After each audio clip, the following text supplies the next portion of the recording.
کیا امیر گھر میں شادی ہو جانا زندگی کی سب سے بڑی کامیابی ہے؟ اور کیا زیادہ مال ہونا سکون کی ضمانت ہے؟ اور اگر آج آپ کو دو چیزوں میں سے ایک کا انتخاب کرنا ہو، بہت سارا پیسہ یا دل کا سکون، تو آپ کیا چوز کریں گے؟ ہم میں سے اکثر فوراً کہیں گے کہ پیسہ ہوگا تو سکون خود آ جائے گا، لیکن کیا واقعی ایسا ہوتا ہے؟ چلیں، ایک کویسچن ہے میرا آپ سے کہ اگر آپ کو شادی کے لیے دو گھر دکھائے جائیں، ایک میں دولت کی بھرمار ہو اور دوسرے میں سادگی ہو مگر محبت ہو، تو آپ کیا چنیں گے؟ جلدی جواب مت دیجیے گا، کیونکہ زندگی جواب جلدی دینے والوں کو جلدی سبق بھی سکھا دیتی ہے۔ تو آج کی ویڈیو میں آپ کو ایک سٹوری سنانے والی ہوں، ایک ایسی سٹوری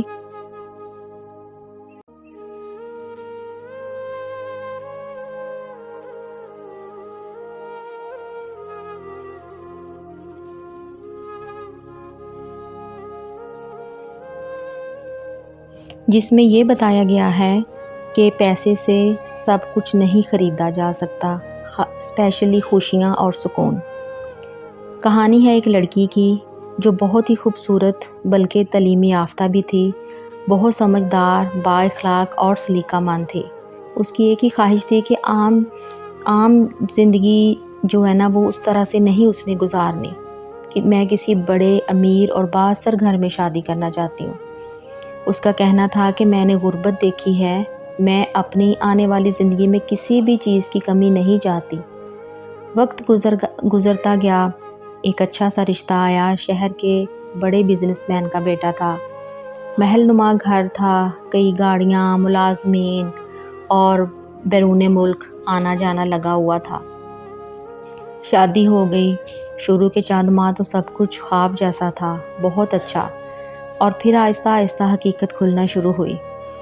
ہر بات پہ روک ٹوک شروع ہوئی، ہر فیصلے میں اس کو اجازت مانگنی پڑتی تھی، گھر میں عزت بالکل نہیں تھی، شوہر ہر ٹائم مصروف رہتا، سسرال بے پرواہ اور پرائیویسی صفر۔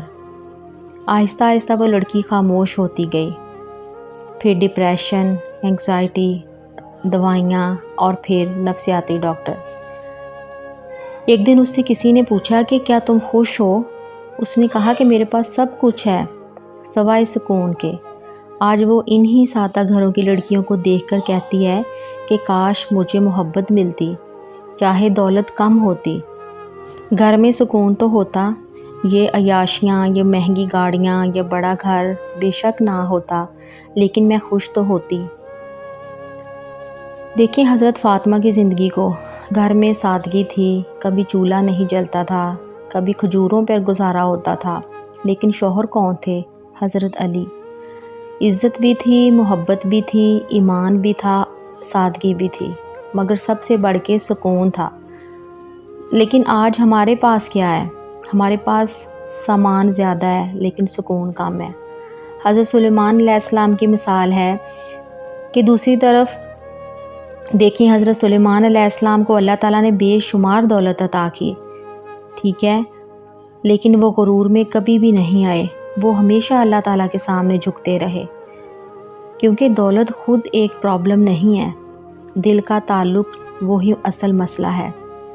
ہم کیا کرتے ہیں؟ ہم خوشی کو پیسے سے ناپنے لگ گئے ہیں۔ ہم سمجھتے ہیں کہ اگر بڑا گھر ہے تو خوشی ہوگی، بڑی گاڑی ہے تو اسی میں ہی ہماری کامیابی ہے، ہمارے پاس مہنگے کپڑے ہیں نا تو ہی ہماری عزت ہے۔ لیکن حقیقت کیا ہے؟ حقیقت میں پیسہ سہولت خرید سکتا ہے لیکن محبت نہیں خرید سکتا۔ پیسہ گھر خرید سکتا ہے لیکن سکون نہیں خرید سکتا۔ پیسہ بستر خرید سکتا ہے لیکن نیند نہیں خرید سکتا۔ تو اس سب چیزوں میں جو سب سے بڑا زہر جو ہے وہ سوشل میڈیا ہمارے دماغوں میں گھول رہا ہے۔ ہم کیا کر رہے ہیں؟ ہم مہنگی ٹریولز دیکھتے ہیں، ہم ریلز دیکھتے ہیں، لگژری ہوٹلز ہم اس میں دیکھتے ہیں، برانڈڈ کپڑے دیکھتے ہیں، بڑی بڑی شاپنگز لوگوں کو کرتے ہوئے دیکھتے ہیں۔ ہمیں لگتا ہے کہ یہ صرف ویڈیو ہے، لیکن اس میں پتہ کیا ہوتا ہے؟ ایک بچہ خاموشی سے جب سب کچھ دیکھ رہا ہوتا ہے نا تو وہ ماں کے پاس جا کر کہتا ہے کہ مجھے بھی یہ چاہیے، تو ماں کی آنکھیں اس ٹائم جھک جاتی ہیں۔ بچہ مانگے نہ مانگے لیکن دل میں ایک سوال بیٹھ جاتا ہے کہ اللہ نے سب کو دیا ہمیں کیوں نہیں دیا، اور یہیں سے ناشکری شروع ہوتی ہے۔ اور پھر کیا ہوتا ہے، ہمارے پاس تو کچھ ہوتا نہیں ہے، ہم پھر جاتے ہیں قرض کی طرف، ٹھیک ہے، ہم لوگ قرض لینا شروع کر دیتے ہیں، کبھی گھر کے خرچ کے لیے، کبھی شادی کے لیے، کبھی صرف لوگوں کو دکھانے کے لیے، اور پھر آہستہ آہستہ وہی چھوٹا سا قرض پہاڑ بن جاتا ہے۔ پھر کیا ہوتا ہے، رات کو نیند نہیں آتی، جب دروازے کی گھنٹی بجتی ہے تو دل دھڑک جاتا ہے، فون کی کال آئے تو لگتا ہے کہ شاید پیسے مانگنے والا ہو، ٹھیک ہے۔ تو نبی پاک صلی اللہ علیہ وسلم جو تھے وہ قرض سے پناہ مانگتے تھے، اور وہ یہ دعا کرتے تھے کہ یا اللہ میں گناہ اور قرض سے تیری پناہ مانگتا ہوں۔ تو صحابہ کرام نے عرض کیا کہ یا رسول اللہ صلی اللہ علیہ وسلم آپ قرض سے اتنی پناہ کیوں مانگتے ہیں؟ تو آپ صلی اللہ علیہ وسلم نے فرمایا کہ جب آدمی قرض میں ہوتا ہے نا تو بات کرتا ہے تو جھوٹ بولتا ہے، وعدہ کرتا ہے تو اس کی خلاف ورزی کرتا ہے۔ دیکھیں، قرض صرف پیسہ نہیں چھینتا بلکہ ہمارا جو کریکٹر ہے نا اس کو بھی متاثر کرتا ہے۔ جب حضرت یوسف علیہ السلام کو مصر کے خزانوں کی ذمہ داری ملی نا تو انہوں نے کیا کیا، انہوں نے آنے والے قحط سے پہلے ذخیرہ کیا، منصوبہ بنایا، انتظام کیا، اور یہی ہمیں سکھاتا ہے کہ صرف دعا نہیں بلکہ حکمت بھی ضروری ہے۔ ہم کیا کرتے ہیں، ہم دنیا کو سب کچھ سمجھ بیٹھتے ہیں، لیکن دنیا چند سال کی ہے، ہم دوسروں سے مقابلہ کرتے کرتے اپنی زندگی مشکل بنا لیتے ہیں۔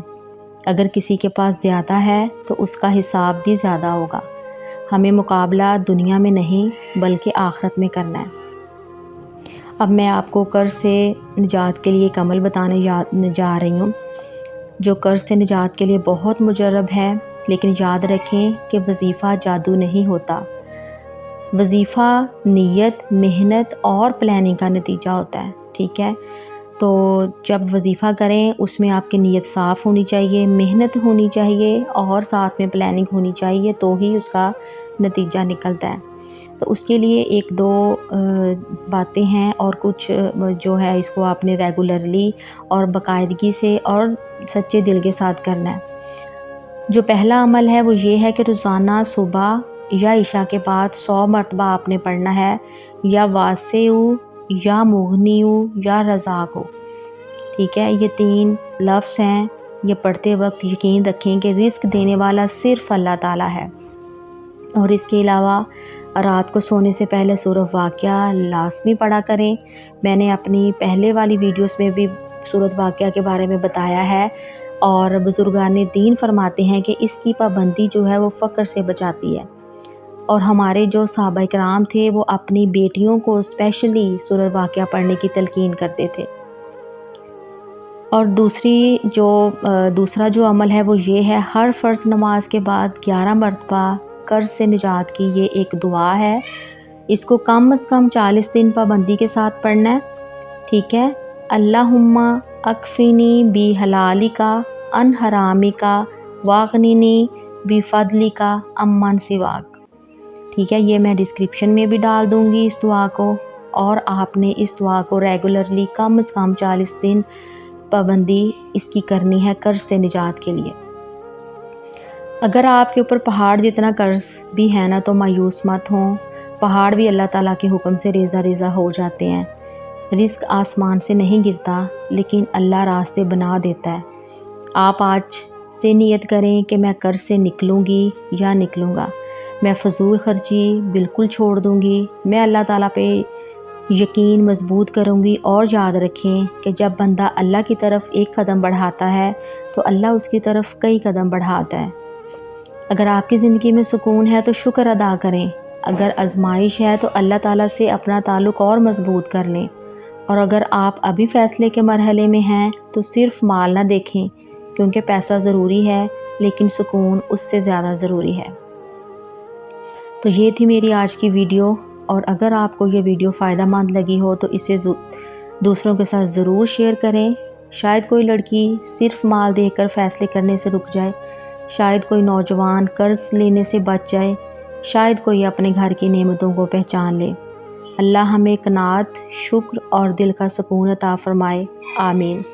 اگلی ویڈیو تک کے لیے اپنا بہت سا خیال رکھیے گا، مجھے دعا میں یاد رکھیے گا، میں بھی انشاءاللہ آپ لوگوں کو اپنی دعا میں یاد رکھوں گی۔ اللہ حافظ۔